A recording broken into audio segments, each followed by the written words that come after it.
Ambani wedding calm down गुलकार ने एक गाने का कितना मुआवजा लिया।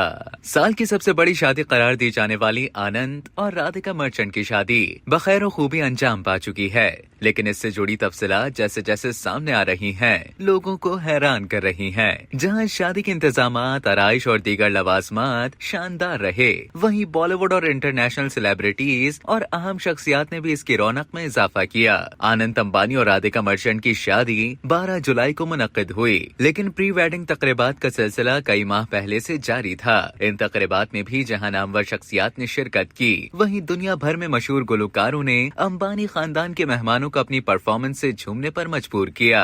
सबसे पहले जामनगर में धूमधाम से होने वाली 3 रोजा प्री वेडिंग सेलिब्रेशंस में रियाना ने परफॉर्म किया, जिसके बाद यूरोप में हुई क्रूज पार्टी में केटी पेरी और शकीरा ने अपने जलवे दिखाए। बाद मुंबई में होने वाली संगीत की तकरीब में कैनेडियन गुलकार जस्टिन बीबर और एकॉन ने अपना जादू जगाया, तो शादी के लिए सेलिना गोमेज के हमरा मशहूर गाना बेबी काम डाउन गाने वाले गुलकार रहमा मुंबई आए। आनंद की बारात पार्टी में परफॉर्म करने के लिए नाइजीरियन गुलकार रहमा जुम्मे की सुबह निजी तैयारे में मुंबई पहुंचे थे।